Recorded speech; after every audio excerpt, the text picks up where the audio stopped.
Hi అండి అందరికీ. Sunday వచ్చిందంటే ముక్కలేందే ముద్దైనా దిగుతుందా మనకి. అందుకనే ఈరోజు స్పెషల్గా దమ్ బిర్యానీ ఎలా ప్రిపేర్ చేసుకోవాలో చూసేద్దాం రండి. ఒక గిన్నెలో 1 కేజీ అంత చికెన్ తీసుకునేసి పెరుగు, ఉప్పు, కారం, పసుపు, తగినంత నూనె వేసేసి బాగా ఆ చికెన్ని మెత్తగా కలిపేసి పక్కకు పెట్టుకునేయాలి. ఇలా చేస్తే ఈ ముక్కలకి ఉప్పు, కారం అన్నీ సరిగ్గా పడతాయండి. ఇలా పక్కకు పెట్టుకునేసినాక ఒక పెద్ద పాత్ర తీసుకొని అందులో నూనె వేసేసి బాగా వేయాలి. వేసేసాక బటర్ కొంచెం వేసి అది బాగా కరిగాక ఇంకేముంది, ఒక ఏలక్క అలాగే పలావ్ సామాన్ వేసేసి అందులోకి మేమైతే ఎర్రగడ్డలు అంటాం, మీరైతే ఏమంటారో ఉల్లిపాయలు అంటారా, ఉల్లిపాయలే వేసేసుకొనేయండి. బాగా బ్రౌన్ కలర్ వచ్చాక అందులోకి పచ్చిమిరపకాయలు, అట్లే పుదీనా కూడా, అల్లం వెల్లుల్లి పేస్ట్. ఏంది అల్లం వెల్లుల్లి పేస్ట్ గ్రీన్ కలర్గా ఉందనుకుంటున్నారా? కాస్త పుదీనా వేసి రుబ్బుకుందానులేండి. వేసేసాక బాగా ఆయిల్ పైకి వచ్చేస్తుంది కదా, అప్పుడు కొంచెం పసుపు, అది కూడా బాగా కలిపేసేసి కాస్త ఫ్రై అయ్యాక ఇంకేంది, టమోటా ముక్కలు బాగా వేసేసుకోండి. బాగా ఫ్రై అయ్యాక కాస్త ఉప్పు టేస్ట్ ఉండాలి మరి, అలాగే అప్పుడే మ్యారినేట్ చేసి పెట్టుకున్న చికెన్ 1 కేజీ చికెన్ తీసి పెట్టుకునేసి అలా ఆ పలావ్ పాత్రలోకి వేసేసేయడమే.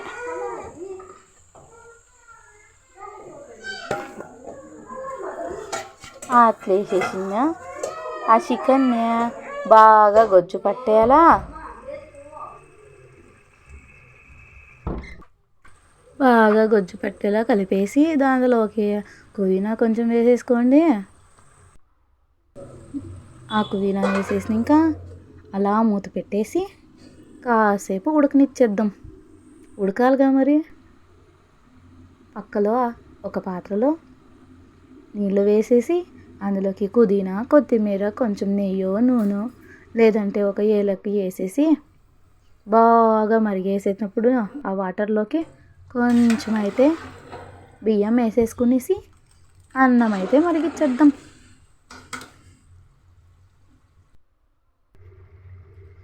ఇక్కడ చూసేసినాక గొజ్జు అయితే టేస్ట్గా బలం మరిగిపోతుంది కదా. పీస్ అయితే ఉడికిందో లేదో చూసేద్దామా.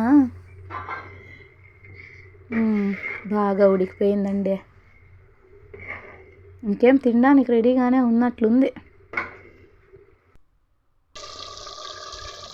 బాగా సలసలమని తారుతున్న దాంట్లో నేనైతే 1 కప్పు 2 చెంచాలంతా ధనియా పౌడర్ వేసేసుకునేసిన. మీరైతే గరం మసాలా కూడా యాడ్ చేసుకోవచ్చండి. బాగా సల అనేసి బాగా స్మెల్ వచ్చేస్తుంది. పక్కలో రైస్ ఏమైందో చూసేద్దామా.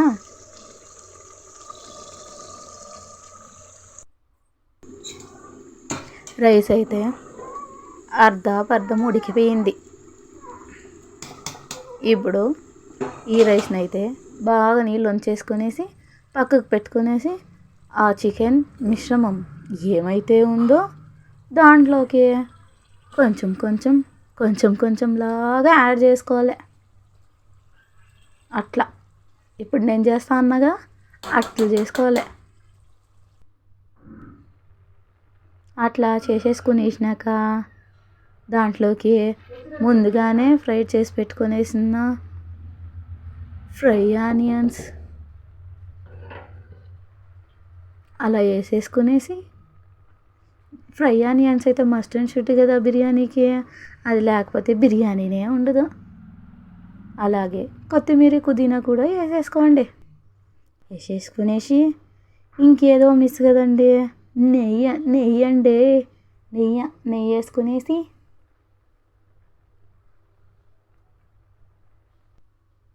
పులుపు కోసము ఒక హాఫ్ లెమన్ని అలా అలా అలా పిండుకునేస్తే ఇంకేముంది, ఫైనల్ టచ్, మన బిర్యానీ రెడీ అయిపోయినట్లే. కాస్త ప్లేట్ పెట్టేసి కాసేపు అయ్యాక చూసుకుందామే. కాసేపు అయిపోయింది కదా, ఇప్పుడు మనం రెడీ చేసి పెట్టుకుని బిర్యానీని ఏమైందో చూసేద్దామా. ఏమైంటుంది, బిర్యానీ అయి ఉంటుంది. ఆహా, ఏముందండి, జ్యూసీగా చికెన్ పీస్ బిర్యానీ. సండే ఎప్పుడెప్పుడు వస్తుందని ఎదురు చూసే సండే. అలాగే చికెన్ లవర్స్కి మస్తుగా ఉంటుంది. మీకు కావాలా మా చికెన్ బిర్యానీ? దమ్ బిర్యానీ ఉన్నంత టేస్ట్ ఇంకొకటి ఉండదండి. మీకు తెలుసు కదా, బాగా రైసు అలాగే చికెన్ మిశ్రమాన్ని కలిపేసుకునేస్తే ఇట్లా ఎర్రగా బాగా రెడీ అయింది. నేనైతే ఫుడ్ కలర్ వాడలే, మీరైతే వాడారా? ఇష్టం ఉంటే వాడుకోండి. ఇప్పుడు టేస్ట్ చేద్దాం. ఎంత వేడిగా ఉందో మా చికెన్ దమ్ బిర్యానీ. బాగుందంట. మీకు నచ్చితే లైక్